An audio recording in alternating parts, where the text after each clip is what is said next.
sure. really fascinating and interesting. Double. Oh, wow. And I mentioned electrical and electronic engineering and an MBA. Fantastic. Yeah. Oh, great. Thank you very much. Again? I don't think my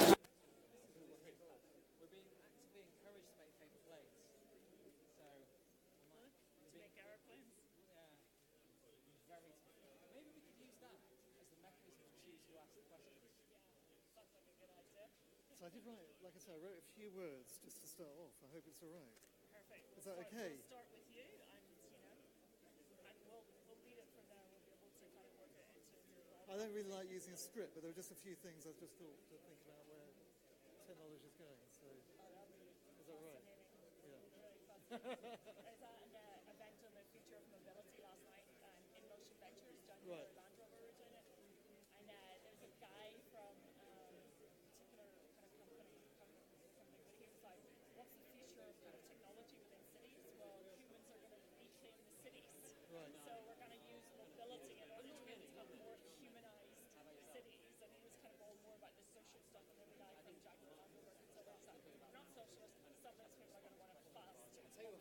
I'll tell you what fascinates me is just like for a startup, what they were doing is they were ditching GPS for autonomous cars. So what they were doing is they were saying, actually, GPS can be unreliable. The positions of buildings never is.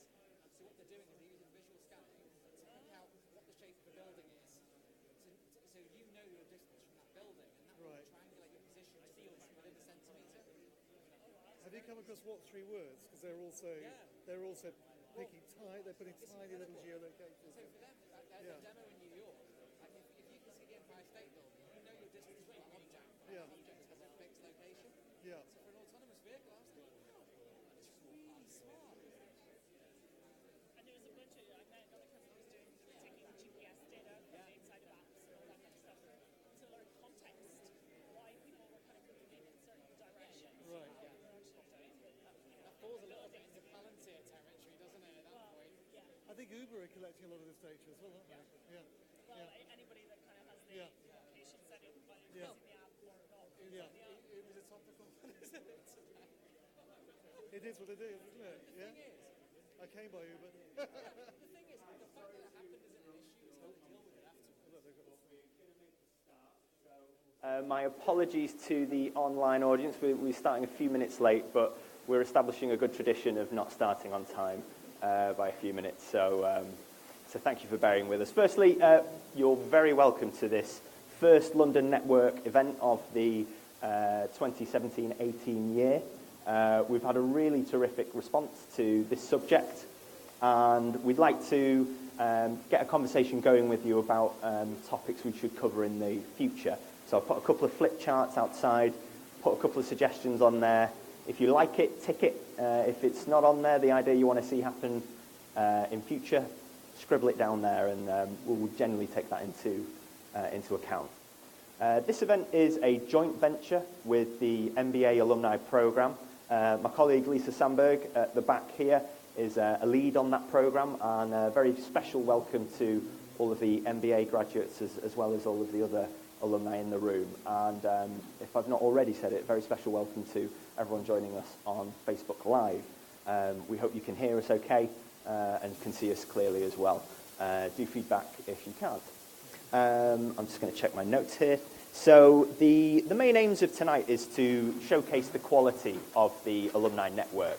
There's roughly 30,000 alumni just in this city, and there's over 450,000 of you graduates from Manchester worldwide. So it's a massive global network, and this is just a piece of that network in this room in this city tonight. So we want to help you realise the quality of that network and to make useful contacts. So we want to engage you in interesting high-level discussions like this that you're going to hear tonight, but also to allow you to connect, both face-to-face at events like this and also online. We've got a new mentoring networking platform called the Manchester Network. You can access that by visiting your.manchester.ac.uk, and if you click on the box which says update your details, that will take you through the process of registering. It's very quick, you can simply pull through all of your information on LinkedIn, create a profile, and you're off. So those are the ways in which we want you to connect with each other. So what have I forgotten? I've forgotten the housekeeping notices, so I should really do that. There's facilities to the left down here, both ladies, gents, and people with disability toilets. And there is a fire exit also back the way you came. The muster point is around the back of the building, so you turn right out of the building, right again, right again. Or if you go down this way, there's a fire exit clearly labelled, and that'll take you straight to the back. If there is a fire alarm, obviously people online, don't worry about it. You're not in the building.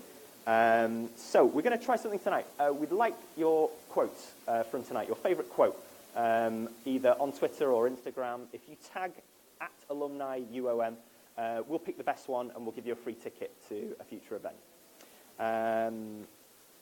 If you need to get on the Wi-Fi, the code is Wi-Fi 7107, so that's complimentary for you. Finally, this blue cube in my hand. We obviously need to be very cost-effective with our events, so we don't have to employ a special roving mic carrier to trudge up and down the room. We're going to crowdsource the manoeuvring of the microphone by asking you to throw this microphone at each other. Now, it's a very clever microphone, and it's very well cushioned, so it won't create any horrible distortion, so you can really throw it. I suggest you make it nice and easy for the person who wants to catch it. Just do a nice big looping underarm throw. But it's fun. It's fun when someone makes a really amazing catch, and feel free to applaud if that does happen tonight. But the idea is just to keep it moving. So we're not going to have these dead pauses while we're waiting for the microphone to pass all the way down here. Just going to throw it. We're going to shortcut that. So I'm going to keep it. We're going to hear from the panel. They're going to introduce themselves. And then we're going to throw it open. It's going to be just Q&A for the most part of the night. And then we'll carry on the conversations in the next room. Facebook live audience, we want your questions as well. So tell us who you are, what you studied, and where you're messaging us from. It's really cool if you're from very far afield for us to say we've had people tuning in from all over the world, and that's why we do this, so that you can. And we'll be keeping an eye on your questions coming in, and we'll feed those through to the panel as well. Right, I've gone on long enough, so I'm going to hand over to your chair for the evening, which is Siobhan Clark.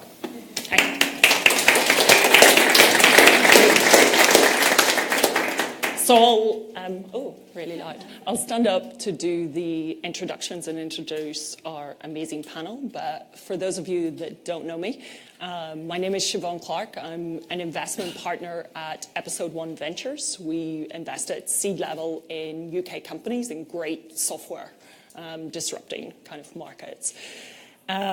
Couple of interesting things before we kind of come through. I've just moved back from San Francisco because London in the UK is kind of doing this great emergence in tech entrepreneurship. There's been significant kind of investment in the UK. There's 6.5 billion of venture and private equity money that came in 2016. We've had 22,000 meetups in London alone last year, and Silicon Roundabout, so that place around Old Street and Shoreditch where all the cool stuff is kind of hanging out. There's about 1,300 businesses that are there, just to give you senses of the scale that is starting to emerge in tech entrepreneurship kind of within this country and within London. I have just moved back from San Francisco, as I said, and one of the interesting things that I did there, I spent a couple of years spending my time with the University of Manchester, sitting on the board for the North Atlantic Foundation for the University of Manchester, so NAFM. We raise philanthropic funds across the US for a range of scholarships at the university. And that was great because that connected me into the university, connected into a diverse alumni network where, let's face it, when you're in a new place, you're frankly just making some friends. So really, I'm just here tonight to make friends with a bunch of interesting people in this kind of great network. But before we kind of get on, we're going to ask each one of the panel members to say a little bit about themselves and a little bit about the topic. So the topic is really about creating sustainable businesses within tech entrepreneurship And that can mean many, many different things. So prepare your questions around that, your comments and thoughts. And I'll start to hand over to this kind of great panel. And we'll start with Martin. That's great. Thank you very much, Yvonne. So my name's Martin Liu. I did management science at UMIST when it existed. And I spent my career building technology companies, growing them as leader of a business. And about 4 or 5 years ago, I made a change. And I'm now a founder of Growth for Good.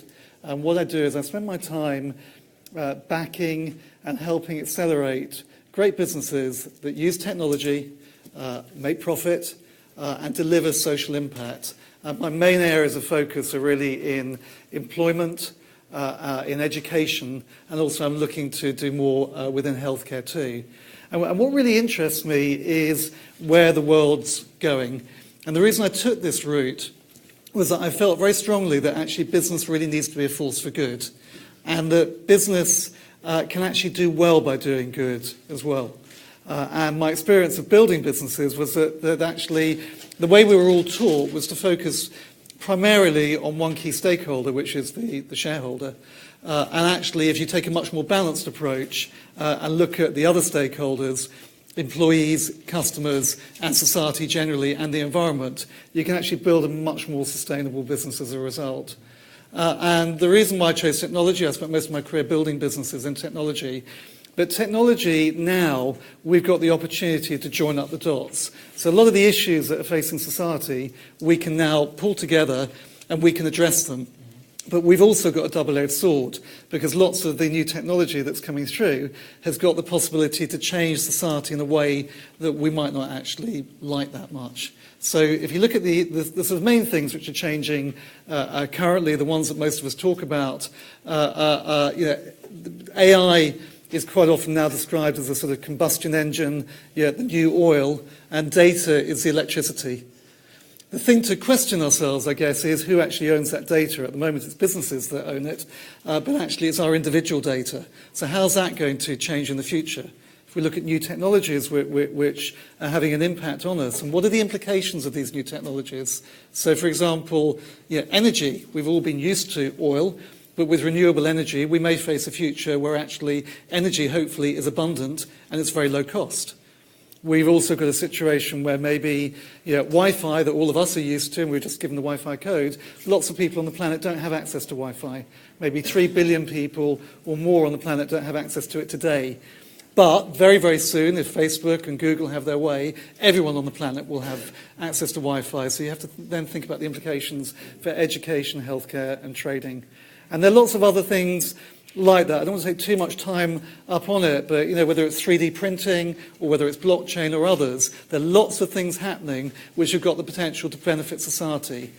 But the other side of the sort of the sword, the double edge, is not only the cyber security implications, which are quite frightening because people haven't thought about it enough yet as to exactly what happens when all of this information is out there in a different way. But also the impact on society, what's going to happen when AI takes a whole swathe of jobs, both blue-collar and white-collar, out, and then we're left potentially with a society with a small number of knowledge workers at one end who are doing very well, and then a whole load of people who are in the gig economy and not doing so well because they're in jobs that were unable to be automated, but they're low-skilled. But business can change that, and that's what I'm really interested in. If business actually looks at how everybody can do better as a result, and how we can make it a more equal society, then we've got a great opportunity, as I said, to join up those dots and do much more with the new technology that we've got to create a much better society, rather than just carry on the way we always have done. I think we need to look at it differently. So that's my hopefully reasonably quick intro. That gives us lots of topics to kind of cover in that area. Vikas? Hi, so I'm Vikas, and so I studied textiles for the curious reason that I started a business when I was at school, and so by the time I was 16 we had offices in New York, Manchester, London and Sydney, and because I've got Asian parents they were still insistent that I go to university. And browsing through the University of Manchester brochure, that was the degree that had the fewest taught hours, so I could still run my business. Hence why I'm an alumnus of that particular programme. So I started a tech company when I was still a kid. The aim was to pay for flying lessons to become an airline pilot, but it went rogue and turned into a real business. And since then, I've been in the lucky position to never really have to have a real job, because being an entrepreneur is quite unlike any other career path. So, exited that in the 90s, and since then, I sort of split my life into 3 pots. So one is kind of business interests and investments that we're making. The second pot is teaching, so I'm a professor at MIT Sloan and at Manchester. And the third block is venture philanthropy, so actively going into non-profits and helping them with, whether it's with cash, whether it's with contacts, or with governance or other areas. And we've had some great successes there too. And so for me, the sustainability piece is really important, because what we're seeing, particularly in a European context, is this rush to exit. So if any of you have done business in Israel, you will be quite familiar with this, where companies will grow really rapidly, hit a point, and then just sell. And so you don't get that exponential growth that leads to those really good spillover effects and this great network of people who are alumni of a business, flooding money back into the economy, as you've been well familiar with in San Francisco. And I think we do need to consider what growth means to our technology businesses, or what growth means to our businesses. How can we create businesses that are lasting 10, 15, 20 years through subsequent rounds, doing good, making money, and growing? Because actually, we're very capable of creating those next Googles and Facebooks and whatever it is, if we held on to those companies and let them grow. So the sustainability piece is really important. But also for me, it's the disruption that's happening in non-technology industries as a result of that rush to technology. So whether it's in manufacturing, whether it's in import and distribution or transport, or whichever sector it is, technology is empowering the value chain, it's empowering the capitalist tendencies of those industries, but it's leaving a lot of people behind. And it's leaving a lot of people behind, meaning that we're getting pockets of unemployment emerging. So another area of interest for me is actually how can we equip industries technologically while still ensuring that no one's left behind by that, because that's going to become a massive problem in the future. So that's where I'm coming at this from. That's great.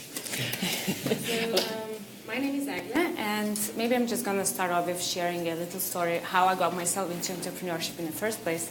So I started my first venture when I was 10, and I did it with a friend of mine, same age. And I didn't really have a computer at the time, so it wasn't a tech startup. But we decided to make ice cream. And I remember very well that we basically made a really small batch of ice cream. Then now that I think about it, it's a very lean way of manufacturing. And so we had exactly 3 customers. So they never returned, obviously. So I realized that, okay, now you fail, and you fail fast. And that was just one of the examples. But then 8 years later, I went to University of Manchester, where I finished a degree in management. And it gave me a really good foundation, to pursue my career in business. But at the same time, it left me with a lot of options what to do next. So I wasn't sure what to do next, and I spent 3 years in large organizations, basically looking for myself. And I knew that, I realized that there was always something missing, and it just felt like there was not enough room for, to act on my initiatives and my ideas. So I switched to startups, and I joined a startup in London. It's called Depop. It's a really successful startup, and it was a completely different world to me. It was I was expected to come up with ideas, to act on them. I was expected to change the way we, operate, and it felt like I had a direct impact on users.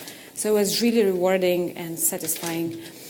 And then a new opportunity came up to start a business, and I didn't have a doubt. I wasn't questioning anything. I just started working on it. So we started off as an IT consultancy and development agency, but we knew that if we want to build a really sustainable business, we have to start investing in projects that have really huge potential, but we don't have the resources to unlock that potential. And this is what we are doing right now. We are working on several startups, bringing our team on board and really pushing it forward. So that's my story. Brilliant. I've got one final very important member on the end. Thanks. My name is Daniel Bauer. I'm one of the founders of a company called Hoop, which is a platform for kids' activities. It's used by a few 100,000 families across the UK, and we have a number of thousand businesses using our platform to engage their audience. I studied economics and politics at the University of Manchester, which was where I actually launched my first business, which was a massive failure, and then a few businesses after that, which were of similar quality, but had some recent success with a company called Voucher Codes, which was the largest online coupon business in Europe. If you ever got 2 for 1 at Pizza Express or got 10% off at Marks and Spencer's or something like that, that was probably from us. You can thank me over Black Friday later. I think about sustainability. Well, actually, speaking to Siobhan at the start, it's quite a strange one, sustainability from a startup perspective, because the hunt for profitability it makes a sustainable business in many ways. But with startups, you're taught to forgo short-term profitability for growth and get bigger and bigger and bigger, take on more investment, bigger valuations. And so actually there's a bit of a conflict there in terms of what is actually the sustainable approach to take. I would say that across all the businesses that I've been involved with, the thing that's really made them sustainable has been the people that we've hired, and training them and finding people who are adaptable to take on any challenge that you may face. In a startup, you may be under 10 people. The role of someone on day one may be totally different from the role they have on day 20, 100 or whatever. And so on that basis, you need to find people who believe in what it is you're trying to do, are adaptable, deal well with ambiguity, things like that. And I think if you can find those people, really make an effort to train them effectively, to coach them through their career development, you will create a sustainable business. One anecdote for that from Voucher Codes is that the woman who is now the MD of the entire business, that's a 100+ person company, started as a graduate in the company. She learned the skills that she was required to go on and lead that business, and is probably far more qualified than the people who founded it to run it today. I think that's how you create a sustainable business, by investing in the people that you hire. There's a couple of really interesting themes starting to emerge here, at least from the panelists, so it'll be good to kind of throw out that box at some point for somebody to catch. A couple of things that we're noticing from what we're saying. Sustainability is actually about ownership of your own failures, ownership of kind of going back again and again and kind of getting to a point of success. So there are dips and highs into that particular journey for sustainability. And I think the other one from Vikas and certainly from Martin is this idea of sustainability has to be something that brings all of us up. It's not necessarily about kind of just one group kind of being successful around it, but how do we use that to raise all of us up as kind of people, as an economy, as a broader ecosystem, to give a really kind of positive feedback loop that moves us forward. Marcus, no? So who wants to go first? This is the interesting kind of point. And where did we have? We'll have over here. You ready to catch this one? I'm not going to throw it all the way to you. I'm going to throw it to someone. Bounce it over. This is what sustainability looks like. One to the next, to the next. Take a risk. Yeah. Throw it to Rohit. This is how it goes. This is low risk. Yeah. Wow. Excellent. And and if you've got questions for a Are particular... they inside the box, the questions? Yeah, he pulls them out like a magic hat, pre-prepared. And if you've got questions for a particular panelist member, please do direct it, or if it's kind of wider, we'll open to that too. I'm going to direct the first one to all of you. You very kindly shared some of your backgrounds. I just wonder, you live and work and breathe in tech. Could you share with us a bit of tech that you've seen over the last maybe 6 or 12 months, which you've gone, wow, that's fantastic?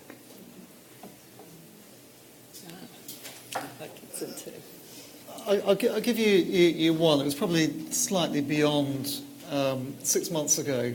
But I think when we look at what driverless cars are going to do, if you take it one step further and just then look at the technology that's being created off the back of that, a lot of which is visual recognition, this was technology that's actually helping blind people to be able to effectively see because it's recognising objects in their cupboards and around them. And for me, that was pretty phenomenal. That some of this technology that we're using in one area is so adaptable to be able to use elsewhere. So I think visual recognition and how that can make some people's lives a lot better and give them abilities they wouldn't have had otherwise. That would be mine.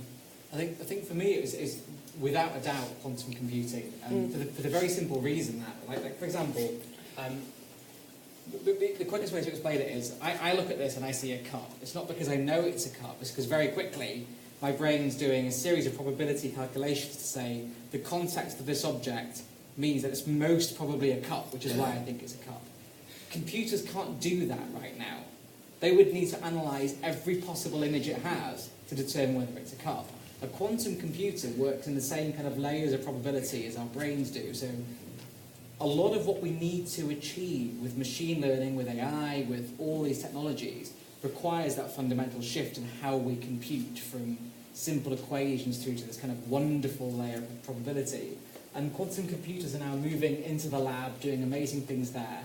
And it won't be long before we start seeing them in commercial environments and in data centres. And I think the minute quantum computing goes mainstream and goes into those environments, that's when we're starting to see the unbelievable growth of imaging and AI and machine learning and all those things. So that was mine.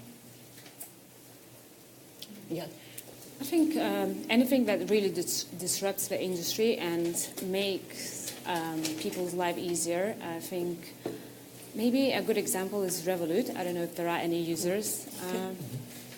Maybe not. But, okay, Yeah. hey.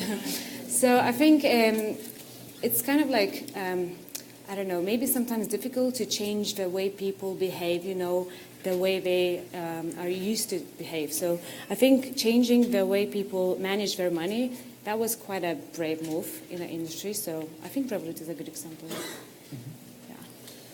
Yeah, I'll go with an application of technology rather than the technology itself, just because I was so impressed. I was in Lisbon for Web Summit last week, or the week before last maybe, and there was a company there who had developed a piece of sort of plug-and-play battery technology for developing markets, and it's essentially it was sold by the mobile telephone operators, and you could essentially get the battery delivered to your home. It came with a small solar panel, and it would produce enough energy to charge your phone, power a TV, or something like power a radio. And then the way it was, the particularly clever bit was the way it was charged was on a kind of daily access meter. So over your phone, you could just buy energy off the firm on a daily basis and store it in this battery. It was a completely solvable sort of at-home energy sort of solution, and I thought that was pretty impressive. And they were growing at a phenomenal rate as a result of that. Yeah. And you, Siobhan? For me, I'm slightly obsessed with developers at the moment and into DevOps and kind of the whole DevOps link to security. So everything that we're building from a technology stack standpoint is we have these bunch of 14 million developers around the world that are effectively creating the future for us. So how are we kind of building in security at that earlier stage? How are we securing those stacks in a more kind of important way? And there's some really interesting stuff that's happening in that area, particularly when you start to look at, I'll go really deep there, particularly when you start to look at containers and orchestration, and whenever we kind of get into giving visibility to the complexity in that space, we're just going to see an ability to build more technology, so to speak, that's going to solve better use cases in a faster, more efficient way. That's it. Conversation for afterwards on that. Tell you what containers are later. Who's next on the kind of questions? We're all very quiet in here. There's one at the front. Yeah, there's one over here. Go on. Excellent. Well, Excellent. Well done. John Crochet. Hi, John. I was Alumni in 1996. Okay. 20 years ago. I will be directing a question to Mr. Shah, I think. How difficult has it been to find sufficient finance to your startup organisations which you deal with in the marketing world, where we know that a lot of people who supply finance are looking at short-term rather than the long-term finance? It's a really interesting question, and I think my route into that was slightly unusual insofar as I'd built credibility with my own first venture, which had no external finance, and that opens doors. So with the credibility factor, for want of a better phrase, there's a lot of private sources of money out there that are just genuinely really excited, and I tend to work as a syndicate with other people that have had sustainable long-term businesses because they get those time horizons. And so at an angel stage or a seed stage, that really works for me. And actually there's lots and lots and lots of people doing that. And a great source, believe it or not, is family business, because most large family businesses now are undergoing succession, and the younger generation who are coming through, who've all got, Ivy League degrees and love technology, but also get longevity, are now investing those family assets into startups and into interesting technology. So that's been easy. What's been hard is deal flow. And we were talking about this a little bit before. And one of the challenges is there's certain pockets in the world which become startup centres. And I do a hell of a lot of work in Lisbon as well. And the issue comes around over-mentorship, over-advice, leading to crazy valuations and a lack of flexibility sometimes. And that's not because you want to take a stake, but it's just a very real thing sometimes. So there's pull on both sides, but it's not hard to find the money if you've got A, some credibility in the business, and B, you think a little bit laterally about where to go for it. And I think there's also something about, because you talk about finance in a wider context, it really depends on kind of what access that finance that Dan has to what kind of Martin's looking at for the different types of businesses. Because of what we've seen in terms of the growth of support for venture within the UK, there's become this it's much more fractional to understand which are the groups that are the right ones to kind of connect with, that won't just give the finance, but will actually give value and support to helping to grow the business. Yeah. I was just going to say that I think that there's actually too much focus on the finance. So we were talking about the short-term nature of some investors. The flip side to that is that a lot of the people who invest have got financial backgrounds. And the issue then becomes that the whole market gets focused on just raising the money. My experience has been that actually what a lot of early stage businesses really need is 1, help with strategy, 2, access to talent, 3, door opening to get their sort of key customers on board, and 4, money. And what tends to happen is it starts with the money, and then as Siobhan was saying, the other stuff doesn't always follow very well. And so I see a much bigger issue around access to really good talent, people who have got either the capability to grow something really fast because they've done it before, or even if they haven't done it before, they've got the capability. That's why I see a shortage rather than the money. Okay. There was a question as well down here. Oh, yeah. Are we going to throw down this side? Oh, here we go. You can pass it on way. That was a cricket stop, right? Yeah. So we started with technology, we had finance, and as a past member of the Institute of Marketing, I have to bring in the customer side, the market side, because I think what we find with innovation, I'm sorry, I probably ought to say I'm Nigel Roxburgh. I was in Liberal Studies in Science, which is now the Institute of Innovation, so I spent a fascinating career, which I now am no longer in, sort of looking at bringing new ideas to the market and finding out how difficult it is. But it is finance, it is the technology, but it's particularly in the linking of the technology, I think, and I don't know what you guys think, with the market need that is critical. I was saying to someone earlier, sort of Facebook in terms of the technology underlying it isn't really that hot.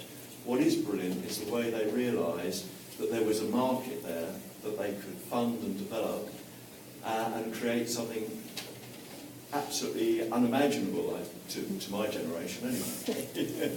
It just worked, and it is looking for things like that. And again, a thought, so there's thought, how important is the market? I think we all know it is important, but also what markets are there and which ones can be overlooked. And being an oldie, self-professed, 65% of the assets in this country belong to the over 60s. How many people are really trying to sell things to them? Most of the things people try to sell to me would be better sold to my grandchildren. Yeah? And I don't mean this as being, people could devise things for the marketplace. And just finally, sorry, there's another quick thought which brings us back to the social side. Not very social. My next door neighbour, in a period of 6 months, declined to death at the age of 52. And I was appalled at how the lack of technology, I don't necessarily mean innovative technology, but social technology there was there to support him. And you can think of all the things that the internet could do, and no one is there trying to cobble those together to fill a market which is huge. And the UK isn't the worst example in Europe. You've got Europe, and China follows too.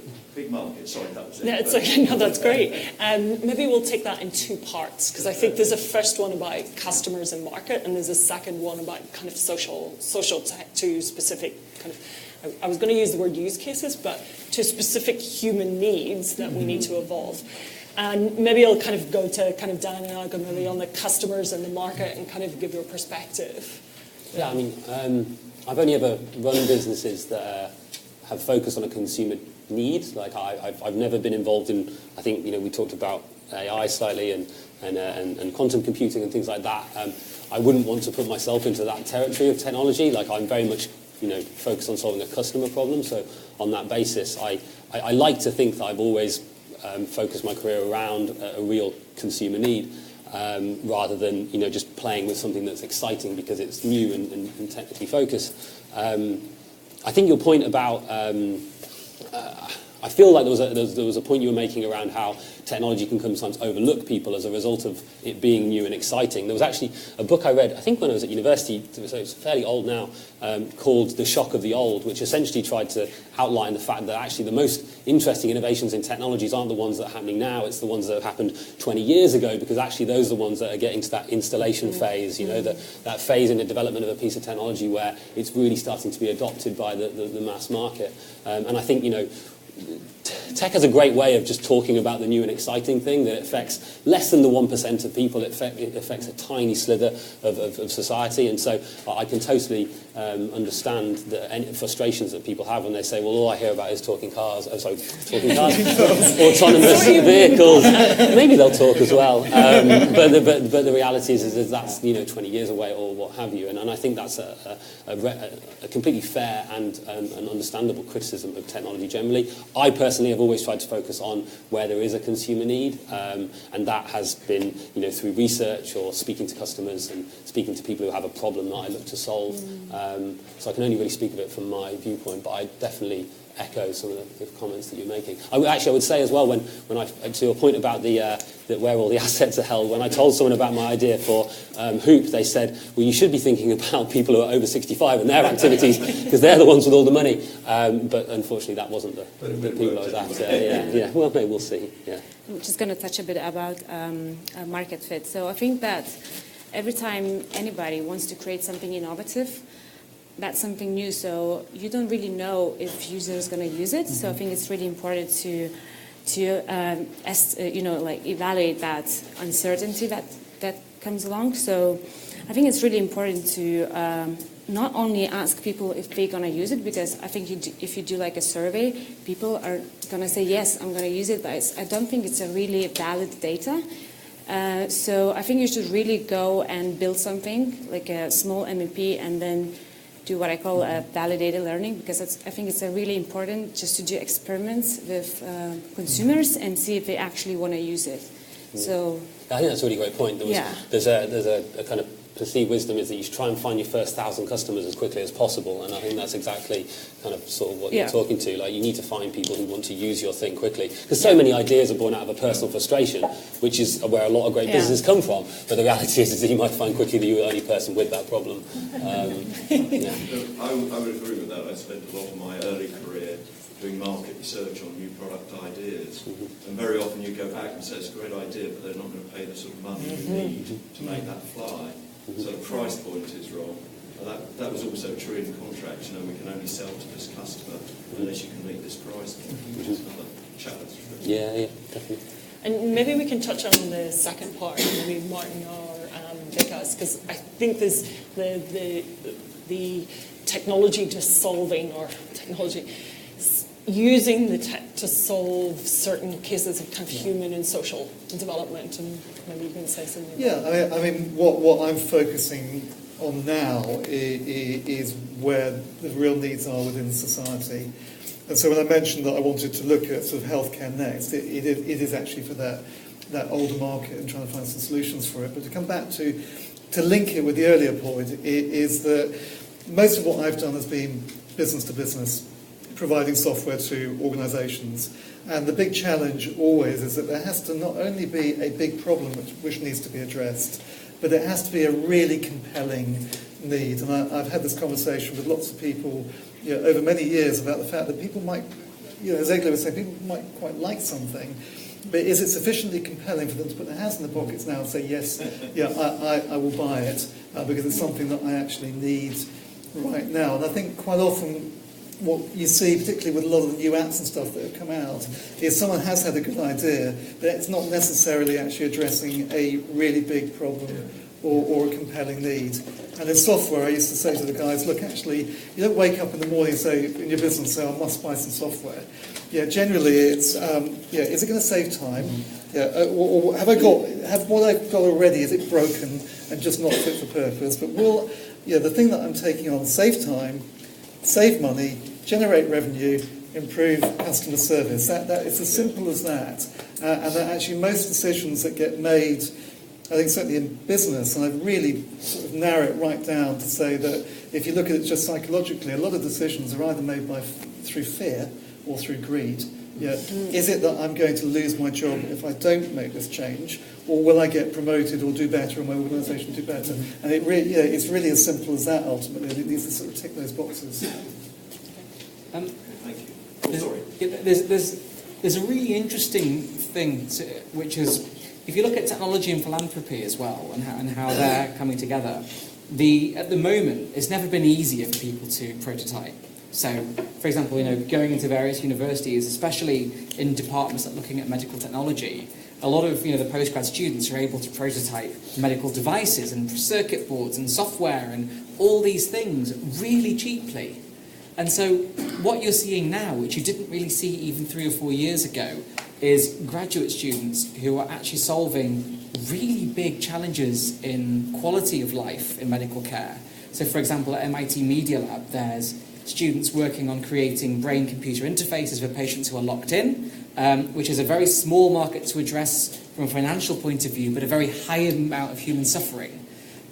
So this convergence has been really powerful, and that's also impacting people with disabilities, allowing them to control limbs, etc., etc. But what I'm finding fascinating about that space in particular is a lot of the money coming in is venture philanthropy. So the large foundations in particular, where they're multi-billion-dollar foundations, are entering this space and accelerating those developments through. So there was one business that we invested in that came out of Northeastern University, and they're using VR for patients with dementia because there's clinical research to show that that kind of immersive experience reduces their level of distress. But their seed funding was venture philanthropy, not venture capital. So it is coming, and that convergence is really powering that at the moment.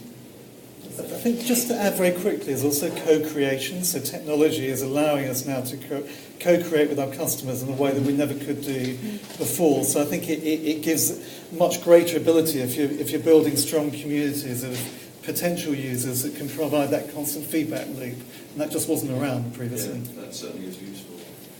We're going to do a little bounce to the lady kind of back over here. I don't like things thrown at me, so can I just... That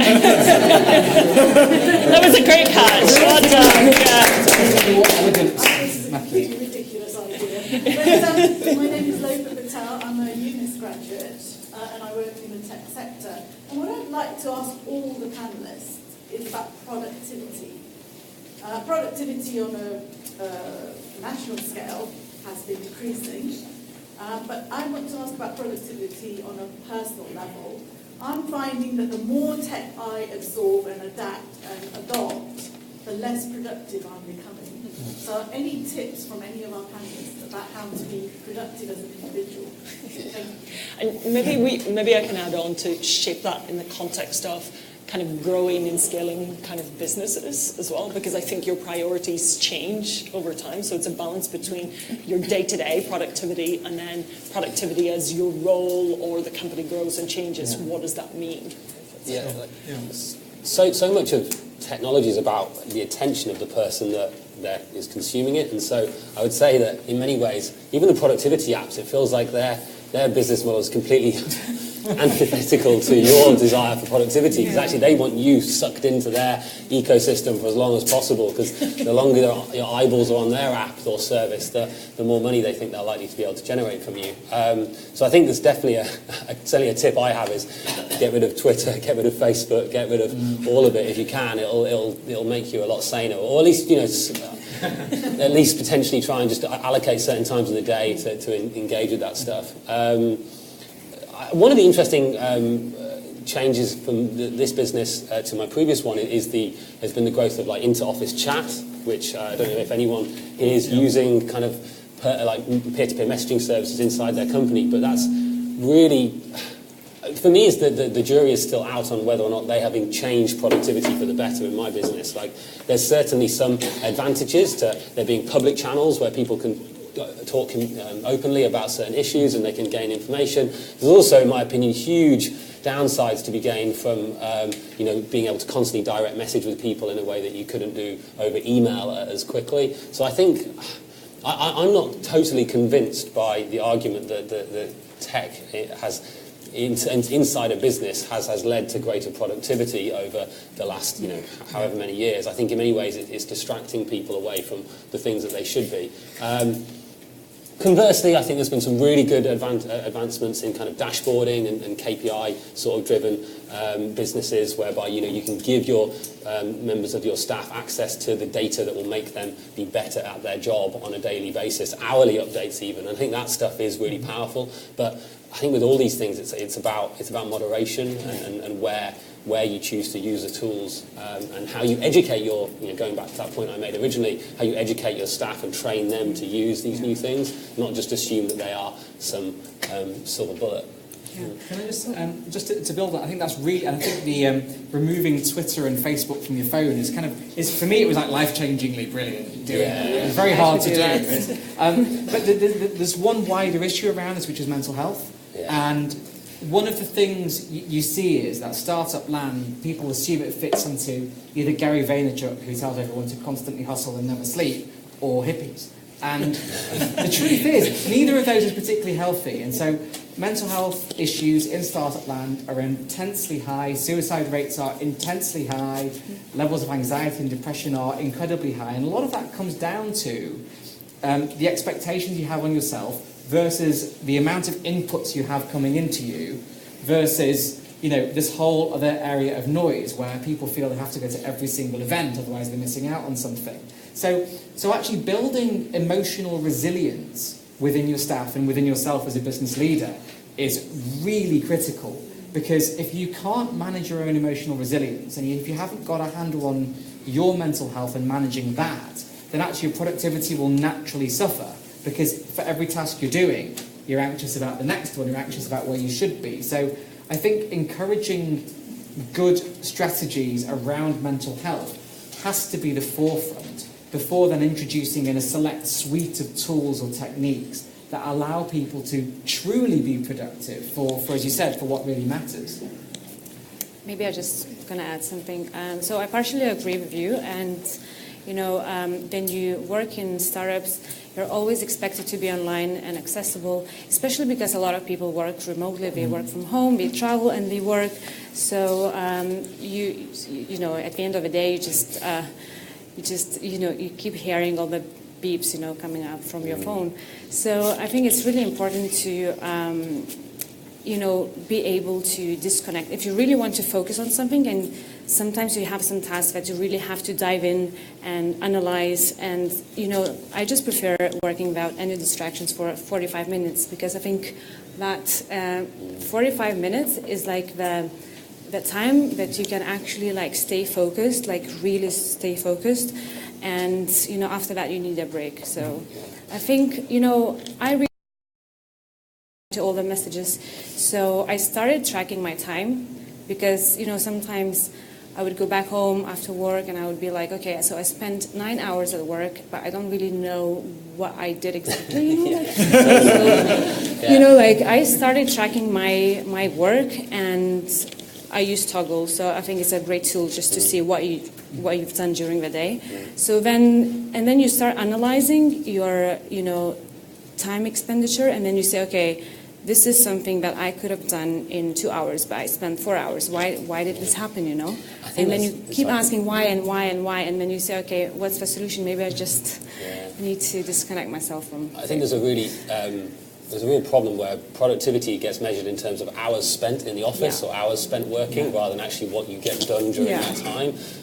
There's definitely a culture within the kind of startup world whereby, if you're working like 100-hour week, then you're some kind of hero that should be lauded. Whereas actually, if you're someone who gets in at 9 and works till 6 and gets loads done during that day, I'd probably rather have that person in my business, to be honest. So I think there's a really good point you're making there around like efficacy during the day. And I think in Sweden, if I'm not mistaken, I think the working day is 6 hours. Can I just share one little tip as well? So when I was going through like a really tough journey with anxiety, depression, and all sorts of things, my therapist at the time was doing a big research project with a healthcare company to assess what causes stress in the workplace. And it wasn't the big stuff, it was the little stuff, like those beeps and the little pings from the phone. And they did a little pilot, and the pilot was that one cohort of people didn't take their phone into the bedroom at night at all, period. And then over the course of a few weeks, their stress levels did this. And I'm not even kidding you. That was literally like weaning myself off a Class A drug. But it is one of the most life-changing life hacks I have ever done. I sleep better, and it's just amazing. So sorry to interrupt, though. No. It just reminded me from what you said before. I was just going to make a couple of points. One is that when we go to school, we get taught English, maths, French, science, whatever. The one thing we never get taught, well, I never did, is how to communicate. And technology is a bit like that. None of us are actually taught how to make best use of it. And something I think as we see technology advancing and converge, is actually we need more digital agility to be able to cope with it. So in the sort of work setting, I've grown businesses from 5-10 people to 100, and then I went through a period where we grew from 100 to 1,200 people.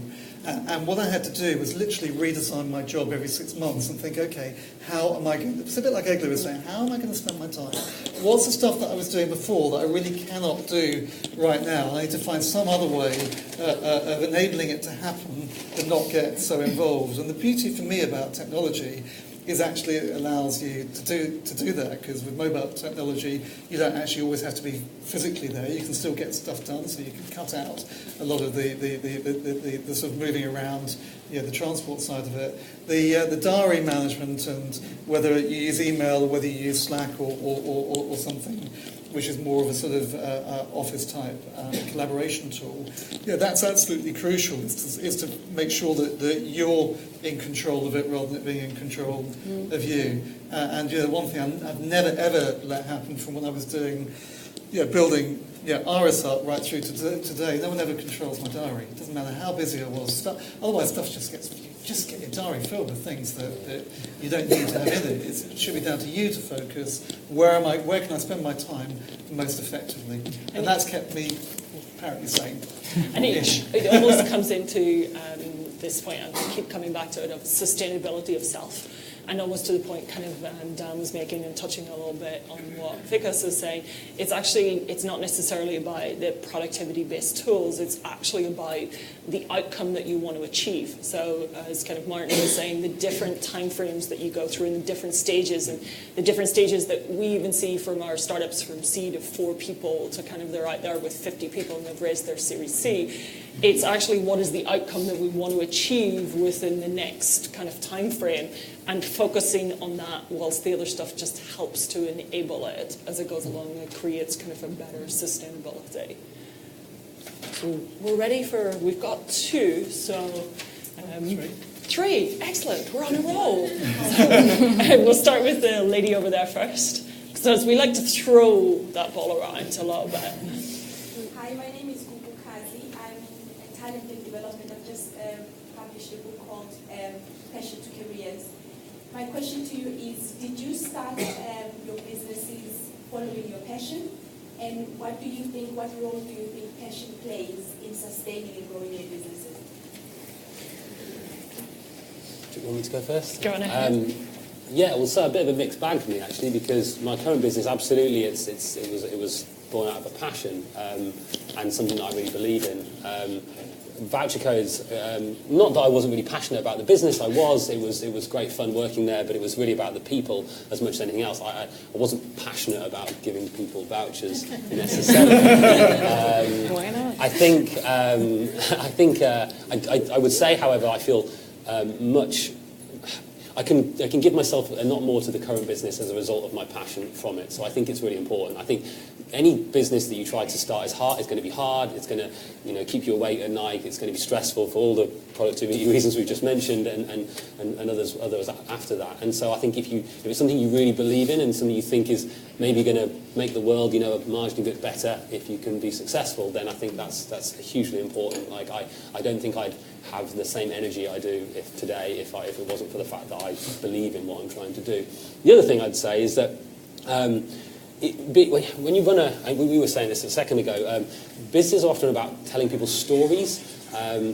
You have to find some investors, you have to tell them a story as to why it's going to be a great business, you have to find customers, tell them a story about why your business is going to help change their lives, and you have to do that with your staff as well. And the way you can tell a staff a great story is by telling them that the thing that they're going to do is going to make the world a little bit better, or it's going to really kind of make the lives of other people better. And I think that's another reason why you should be passionate about it and really believe in it, because then you'll get people to come along for the journey with you. They'll work harder, they'll really care about it, they'll tell their friends and so forth. Yeah, sorry, go on. I was just going to say, I think you either start with a passion or you can develop one. And just building what Daniel was saying, I've always looked at it from the point of view of actually we're selling experiences. It doesn't matter whether it's a thing or a service, but it's actually the total experience that we're providing. And so, going back and thinking, what's our primary purpose for our business? What are we really here for? It's not selling widgets. It's actually what's the end result of what we're doing, and how can we all get excited about the total experience that we're delivering? And everyone plays their part in it. So it's that bit about the team. If you go to a restaurant and you have a great meal, but the person serving you is rude and the bill's wrong, you probably haven't had a completely great experience. Or if you take one of those elements out, it can ruin the experience. And in a business where you've got all sorts of different moving parts, get everyone bought into that total experience that you're providing, and then you can all get excited about it. I couldn't agree more, and I think it's critical. And I think that all the successful business, they wouldn't be successful without passionate people in a team. And I think that's the main drive, to make it successful. Because when you think about people who are making businesses because of money, I think that they fail very fast, even if they earn some money, but it's not sustainable as a business. So I think that money should never be the goal for a business. It can be only the result, but I think that the critical part is passion about what you're doing. And do you want to? I'm going to go to this gentleman, and then I'll go over to. Oh, no, I got it first. Anyway, go on. Yeah, and just before you kind of ask that question, if there's anybody from the online audience that's got some questions that we kind of want to bring in, or any comments as well, that'd be good to kind of get some conversation going there. Can you hear okay? Mm-hmm. Yeah. Good. John Smith, mathematics, 1973 to 1976. The punch card generation. You created our future for us. Was I impressed when I saw punch cards? What a change that was. There was a comment, another comment. I'm not on Facebook, I'm not on Twitter, and I don't take my phone to bed, but tonight I'll be taking my radio to bed, because at 12 o'clock midnight it's the start of the Ashes series. Now that will help anybody get to sleep, I think. So, that's what I did. Now, I'm on I have a mobile phone and I text. You talk about communication. I do still struggle with the text language. I do like to create a nice text. I put quotation marks, commas, semicolons, and I can take time with my text. My daughter thinks they're brilliant, but she responds in about 3 syllables, words. I can't make it out, so I still struggle with the text. But the question really, the serious part is, I've been very fascinated by you guys today. I want to chat to you later because I was in venture capital for a while, a few years ago. But the question I have is, and I think it's critical for the country as a whole, is what are the links now in technology, business, the future, the links between schools, universities, and then when they get out, you guys and the big tech companies. I think that's got to be improved. I think it's got to be streamlined a lot better. So the right people are coming from the schools, the right people are coming from universities, and then we're in whatever technology that will be. So there's one component here, which is policy, and policy really makes a big impact on this. So if we look at, for example, the devolved regions to start, the example I was using with somebody over dinner yesterday was, we all want Santa to come and open his factory, a present factory in our city, but what we're doing is leaving out cookies rather than realising he needs elves to make stuff. And so there's a huge amount of replication occurring, and so we have lots of empty co-working spaces all over the north, but we just don't have the skills to fill them. So there's one aspect around policy which has created this unusual outcome. But the second aspect is, I think the skills part is going to be really critical.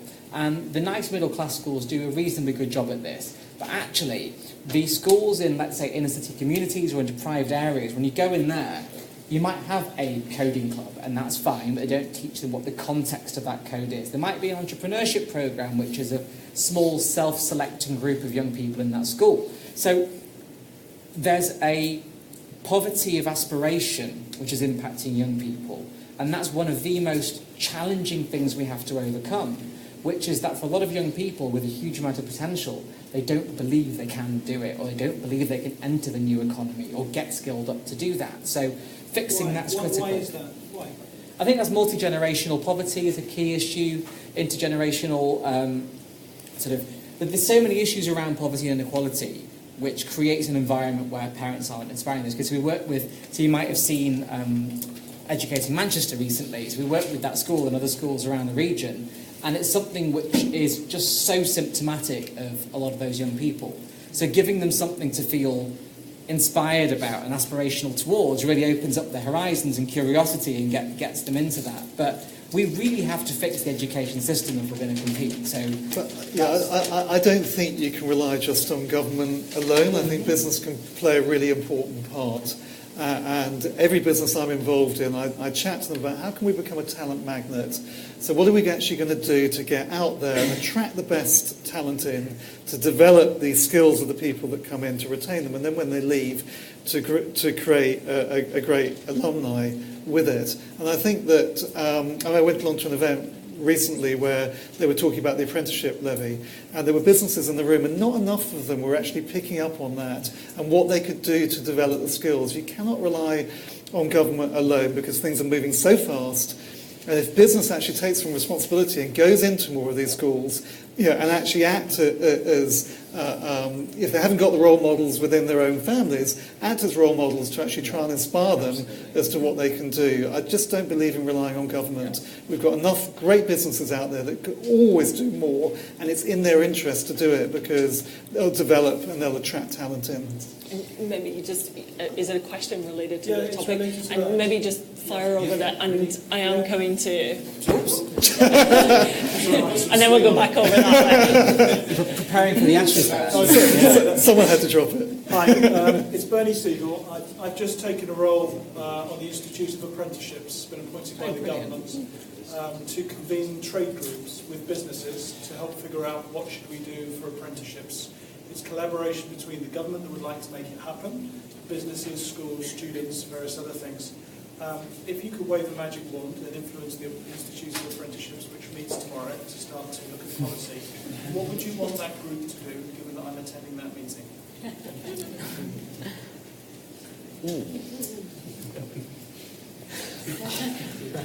I don't have a quick answer to that, so I'm just going to. I'll try and maybe frame it in the context of the previous question. I think, with the exception of probably software engineering, where there's a real value in the computer science degree, a lot of the most highly paid jobs in the startup world that certainly I'm aware of are not ones that require a university education. Like, they are ones that can be trained for. Companies look for a university education on the basis that you're going to just get a talent pool that is capable to a general degree. But performance marketing, product management, UX design, some of the more basic sort of front-end engineering courses, languages, they don't require a depth university degree. And so I guess on that basis, I don't know what the answer is to your question, although I'll try and ruminate on it as the course of the panel goes on. But certainly I think there's something interesting in that fact. Highly demanded, highly kind of really well paid, experienced jobs with great career trajectories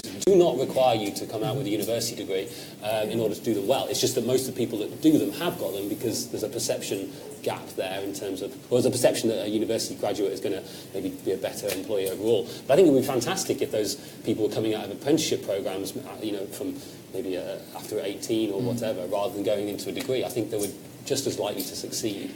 I'd also, sorry, Martin, I'd like you to make sure that whenever you go into the conversation that we actually challenge what an apprenticeship actually means, and we challenge the length of time of those things. So for a long time in the manufacturing industry, particularly kind of if you go into deeper areas of it, it's a 4-year apprenticeship.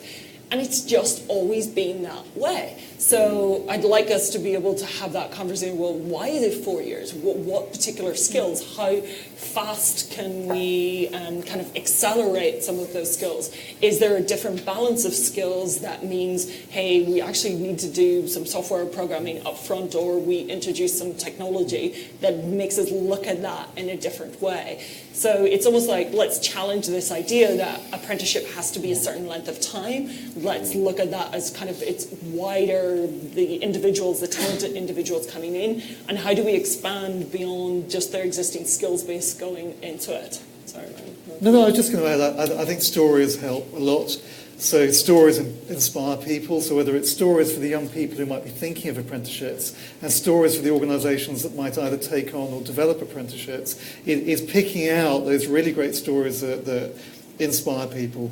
Because I think quite often it's that inspiration that helps. And I'm chairman of a youth media business where we work with youth creative talent, creating insight content and the distribution of that content to youth audiences for major organisations to help them become a lot more authentic. Because if we're sitting around saying, okay, how are we going to appeal to a group of young people of a certain age group, we're not going to be able to connect with them anywhere near as well as their own peers could if they're working on that. And the same with businesses too. It's just trying to find out those trigger points so you've got great stories to inspire people to say, hey, yeah, I'd like to have an apprentice, or no, I'd like to be one. Okay. You're in charge of the throwing now. We're going to go this way first and then back over that way. Someone that way? You want to do that way first? Are you buying some more time? Then we're going to come here, and this part of the audience has been very quiet. So we're going to turn to somebody has to think of something, or otherwise we'll just throw it out. Where were we? Over here. Evening, everyone. My name's Ravin Sisson. Can you hear me over there? Yeah. Right. So I'm about to offend the 3 men on the audience in the panel. Kevin Keaton, David Ginola, and Martin Keown. The point is that tech entrepreneurship is a bit like the Premier League. It's a really big carrot. And if you become a Premier League footballer, you can make millions. And so you're drawn to that as a career, but it's unrealistic because how many people will make those millions? And I think we've heard from your stories, you've had to fail, you've had to fail, you've had to fail to pick yourself up. What would be great, looking to education, and especially as we look at Brexit coming up, this country needs to be full of entrepreneurs. We need to be out in the wider world, not just Europe. And let's be realistic about what is technology entrepreneurship. And there are many parts, because in football, although you do see the poster, Ronaldo in his yacht, but there are actually many levels of ability in football, and there are brilliant jobs out there that you don't often hear about, like being a referee, etc., etc. So in technology, it's kind of a question for you guys. You guys are coming across as the leaders of technology, enterprises, but could you paint a picture of what other paths there are in technology that young people can follow? that are long-term career paths. And maybe we should frame it as, because I don't actually like this comparison between the Premiership and, you know, a non-existent division. It's not Man United versus MUFC, right? It's not that kind of a comparison. It's actually more of an inner conversation about which is the journey that you choose that is more interesting for kind of your lifestyle, for your choices, for what you believe success looks like for you. So that means then that tech entrepreneurship can be as much as kind of someone who's working freelance with startup companies, doing consulting work and helping to grow them into amazing organizations, to somebody who decides they want to be the CEO of the next billion-dollar unicorn. All of those are equally as valid. One gets perhaps more press attention, more media attention than the other, but all of those are kind of valid along that journey. That's the point, is that what do you think young people are hearing? Which story do they hear? Well, I think it's also, I think we need to rethink ownership of businesses too. So it's not only how you define an entrepreneur, but you can have lots of entrepreneurs within one organisation. So it's something that I did quite early on, and we were backed by private equity. And the normal private equity approach is that there's 3 or 4 senior executives who are the sort of management shareholders. Then the private equity firm own the rest. And I said, look, I don't want to do it that way. I'd like to do it differently. I want every single employee to be an owner in this business at different levels. And we out of 1,200 people, we got up to 900 individual employee shareholders. And to me, every single one of those was an entrepreneur. I wanted people to come in and actually think, I'm an owner in this business and I can make a real difference.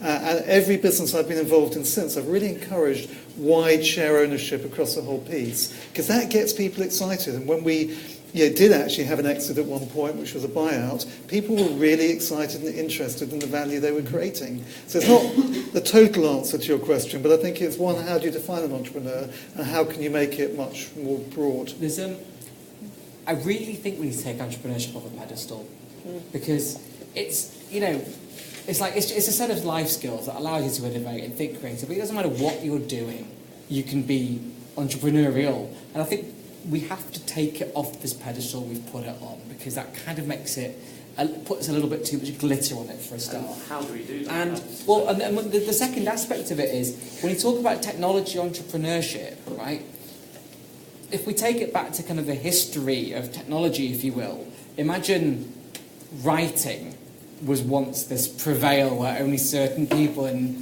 your community were allowed to write or could write, and then it became mass media that everyone could. Technology is just a language which is relevant to every business. Whether you're a policeman on the beat or you might be a paramedic or whatever you do, technology is just part of the language of what you do as a job, right? It doesn't matter what you do as a job, it's part of your language, right?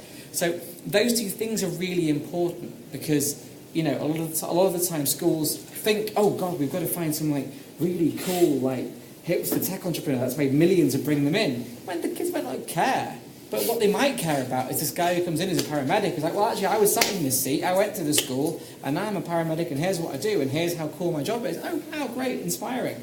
There needs to be more of that kind of stuff as well. And putting entrepreneurship on a pedestal really isn't healthy, because in some ways it discourages it. And I think the focus point you're trying to get to is, I agree with that point. It's, okay, what are the kind of practical steps for us to encourage that kind of environment to exist in? That makes it easier to point to the other members of the panel and ask for any kind of hows or ideas around that. Yeah, that's the tough part of the question. Yeah. I prefer the other bit. Yeah, exactly. I don't really know. I think there's a media problem in the way that they kind of hail the kind of the tech titans, the rich lists of this world and the 30 under 30s and all that sort of stuff. That's all part of the soup that puts entrepreneurialism. I mean, the reality is that the vast majority of entrepreneurs don't make it into those lists, all the founders, to put it into value. It's not a very rational decision to go and found a company. It's definitely going to fail. The probability is stacked against you. So I don't know. Maybe it's more about the kind of talking up the failure will help you're people right. understand. Yeah. I You know? think There's a really good company, venture firm, I can't remember which one it is, in the US that has their unportfolio of companies that failed, and they keep all that on there. Like they're happy to admit that they back companies that didn't work.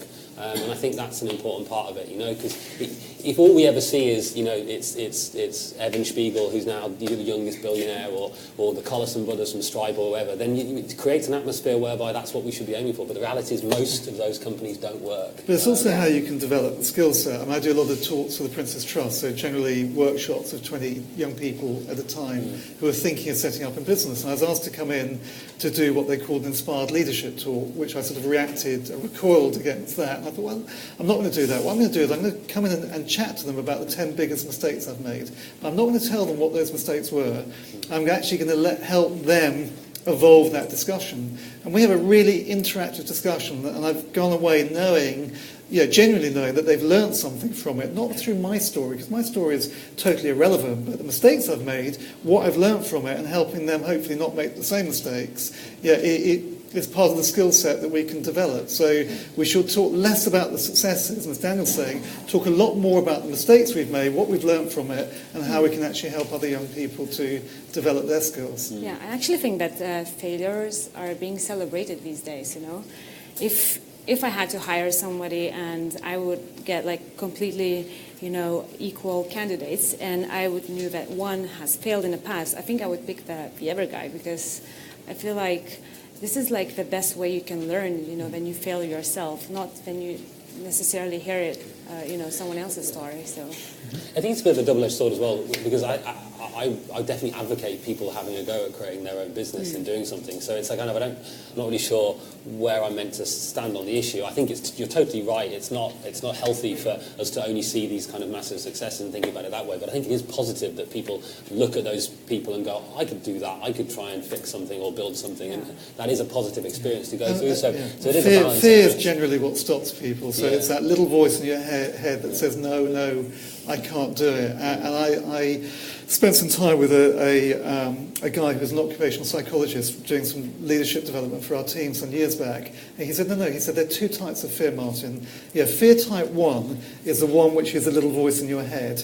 And fear type 2 is real fear, where you're standing in the jungle, there's a tiger over there and you haven't eaten for a week. And most of us stop doing things because of that little voice in our head, fear type 1. And it's sort of overcoming that is absolutely crucial. Did you have just one little anecdote for you on this point. So we have an NGO called In Place of War, and we go into areas of conflict around the world to basically use creative entrepreneurship to help communities. And most of that works with young people. And do you know what really inspires them? Is asking them, what do you want to do? What's important to you in life? So just to give you an example, we put a creative space in Colombia, in Medellin, where the young people was ravaged by gangs. There was nowhere for them to play and be creative and just be kids. So that's what they wanted, and that inspired them. And there's now creative studios and maker spaces in there. The same thing in Soweto. They love hip hop, and they just wanted to make music.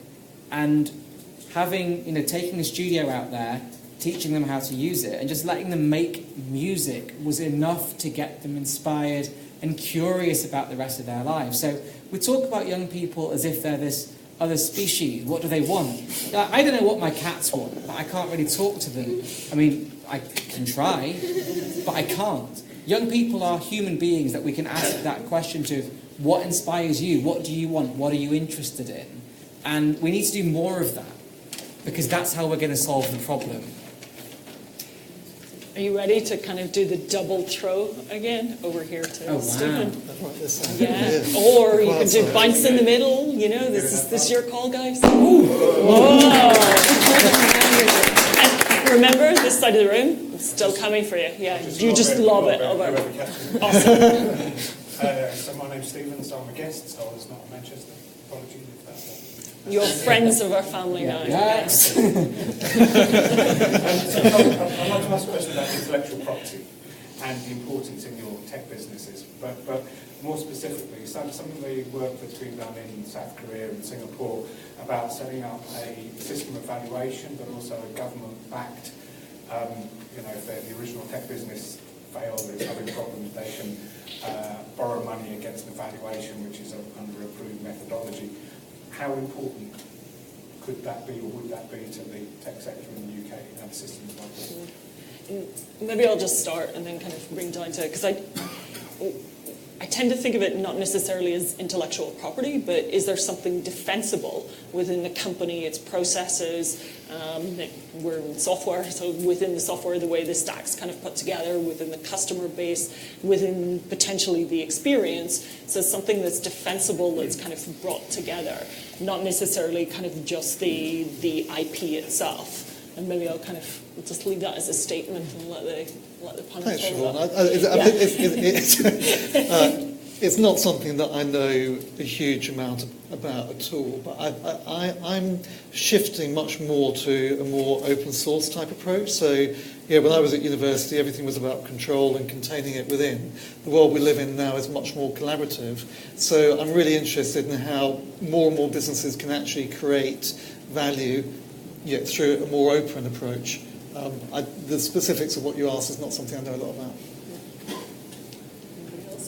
I mean, it depends what you want out of a business. So, in biotech, I get it. We've invested in biotech, and I get why IP matters there. But there's so many businesses that we've invested in where it's just not an issue. Because the contracts you have could be just as valuable as a patent, and a lot of patents are pointless because by the time it's registered, technology's moved on. And I think it's not necessarily about what mechanisms government puts in place to support and value patents, because don't forget the economies you mentioned are very curiously centred around certain sectors. Like if you go to Boston, it's all bio and medtech, and that's why the city has such amazing IP structures. But it's more about just getting people to understand what's valuable about your business. So my textiles business, there's just practically no IP apart from a few brand names. Our IP is market share and defending it by being cheaper or having massive warehouses near the customer. There's all sorts of ways of tackling it. And there may be something kind of building on that to the economy, as you kind of mentioned, in terms of and almost to the point of the kind of control and how do we support that. And there's almost like from an entrepreneurship point of view, there's actually this whole aspect of, well, the market decides how valuable that is. So actually the market, the kind of increase in M&A decides, actually, if you're going to be failing, I want that as an acqui-hire. I want some of the detail that's in there that absorbs into a larger organisation. So it's maybe more of a capitalist approach versus something. But also collaborating with the community can provide you with a very, very defensible IP.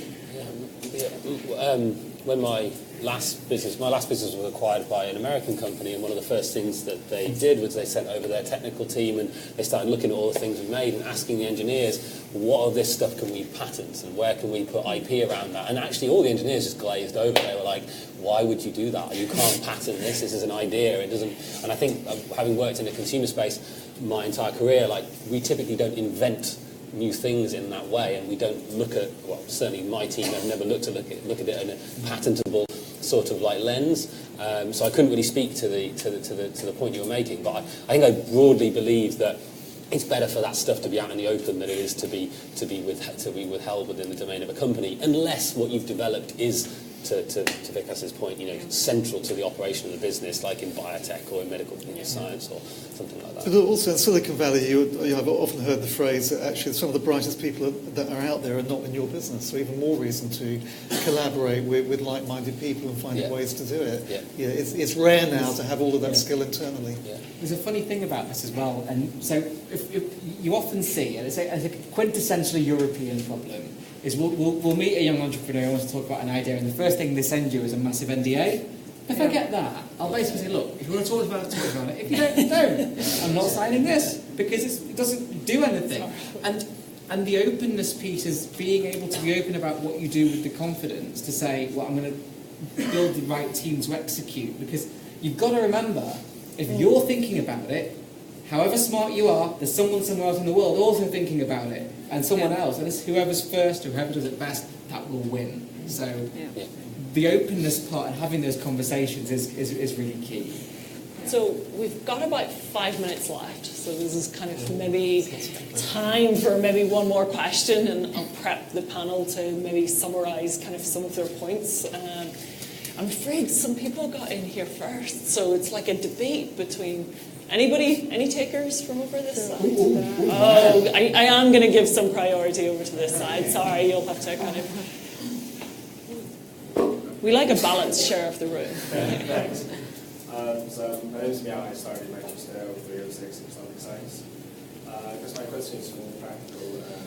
How do you guys view foreign investment into UK startups? Because to me, like my feeling is, right or wrong, I think the entrepreneurs or startups in the UK probably have a natural disadvantage, because Daniel summarized this quite nicely. Like in any business, it's basically you're telling a story to you're trying to sell a story to the audience. Unfortunately, in the UK, basically telling a story to 60 million people, whilst a similar startup in China, it's probably telling the same story to 1.4 billion people. So I guess my question is, like, do you think any UK startups or entrepreneurs, they should place more emphasis or at an earlier stage compared to their global counterparts to accepting investment from foreign investors, which opens doors to the global market? I'll probably just reiterate what I said earlier, is that it's not the money itself, it's the value add. So, I've run businesses backed by about 9 different private equity or VC houses, and I've worked with lots of angel investors, and the only thing I'm really interested in is what the value add. Obviously the relationship's really important, but what's the value add that can be provided? So, yeah, in the example that you just cited, where you've got a foreign investor which opens you up to a whole new market, if that investor actually can help, I think that's the key question, because a lot of investors will talk a good story and then they don't deliver on it. But if they actually can do it, then absolutely, I don't mind where it comes from. It's the value add that's most important. And maybe we'll just have one more panel member and then kind of go through the wrap-up. Yeah, maybe to play the devil's advocate there slightly, because I agree totally about the value point. But I guess I'll happily take money from whatever source.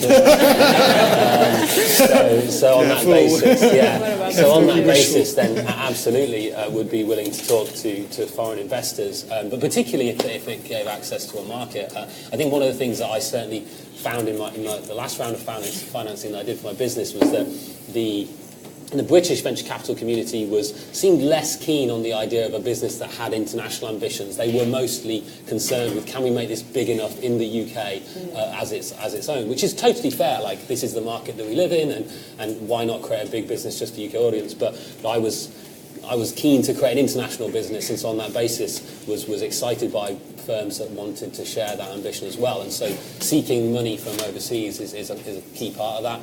I'd say it's not always that easy, because investors tend to want to be reasonably close to their investments for obvious reasons.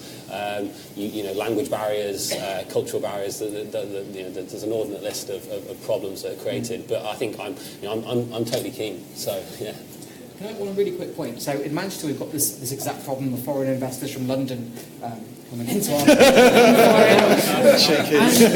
the funny thing is, it's kind of if you're in startup land now, and if you don't embrace a very diverse, very multicultural, and very international world, you're going to die, because you can go global from day one. You should go global from day one, and the location of your investor should be largely agnostic to that from your perspective, because it shouldn't really matter to you as long as they make it through compliance and everything's fine and you get on with them. Why does it matter? We recently exited a medtech company. We had 8 investors from 8 different countries, and it was great. But you have to realise that foreign is only as foreign as you see it. I genuinely am mentoring startups in Manchester that will not take money from a London investor, which to me is crazy. But this is just that's the cultural perspective they have. So foreign is as foreign as you make it. Good quote to tweet. Maybe before, it's been an incredible discussion, and I think this will kind of continue, and we could throw this box around for a couple of hours, but we get a bit thirsty for wine. So I'm going to ask each one of the panelists to maybe just have one piece of advice, perhaps, for creating sustainable businesses or in tech entrepreneurship, right? It's a very kind of large statement, one piece of advice. And maybe just give this idea of, we've touched on a lot of points around the finance, around the market and customers, around what does passion actually mean for the business, around kind of skills gap and how should we be changing that and what does that look like, to where does foreign money actually come from. So there's kind of huge diversity of conversation here, which I guess reflects the diversity of the alumni network, which we've got, which is kind of really exciting. But maybe just one line kind of description or one line summary from each of the panel. Yeah, it's something I've thought about quite a lot and I've used in business. I'd just like to leave you with an image. So if you imagine an organisation, a business, is a bit like a Greek temple. So you've got foundations, and your foundations are your people and your culture. And if you don't build on, you can't build on. So you have to have strong foundations in order to be able to build. So if those foundations, that culture and those people are weak, whatever you build on top will not be sustainable. The next step above the foundations are those columns, those pillars that hold the roof up. And I always look on those as being your core competencies. Really focus on what is it that you need to be really, really good at. And a lot of the other stuff, you can find partners and people that will work with you. Above the columns, where you normally have the sort of Roman or Greek numerals, I'd put my sort of outrageous ambition at going global. What's my big dream of where I want to take this? And then the roof really needs to be tiled with those customers who love what you do and want to recommend you to others. And that's an approach I sort of take with all businesses, is really, really boil it down to the simple structure and try and get those right. Just really simply, resilience. If you don't have the mental, emotional and physical resilience to do the job, you won't survive, because it's one of the hardest jobs you'll ever have, but also one of the most rewarding. And just make sure that from day zip in your career, you make space and time to do things which embolden your resilience. Well, to me, sustainable growth is when you have new customers coming because of past customer actions. So I feel like if you want to achieve that, I think it's really important to have self-awareness, to know what you're good at and what your passion is. And really, you have to think long-term. As I mentioned before, about validated learning, and you have to learn what your customers want. You can't really base that on your assumptions, because every new startup starts with assumptions. So validate your idea, think about long-term, and I think that's my advice. Last words. Feel the pressure. Yeah, big shoes to fill. I think I'll just go back to the thing that I started with, which is that you just got to find great people to surround yourself with. There's no greater chance of success will come from if you have good people around you, whether that's co-founders or members of staff or advisors or family and friends who will be supportive throughout that journey that you're going on. You need to have good people around you who can counsel you at all stages, because there's going to be loads, and it's going to be complicated and it's going to be really stressful. But if you're surrounded by good people, then you'll come through it. If not with a great business, you'll come through with some sanity. So it leaves me this short point to say thank you to kind of the audience here for being very indulgent in your questions and detailed and challenging us as a panel. That's great. And also thank you very much to the panel members. And maybe I'll just hand over to Marcus for kind of finishing this up. I'll get the...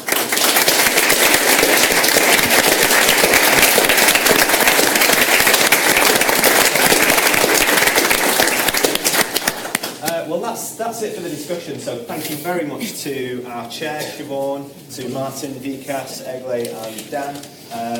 They're going to stay, we hope, for the networking afterwards. You can ask more questions with a bit less space between you. So I've got just a few plugs to mention.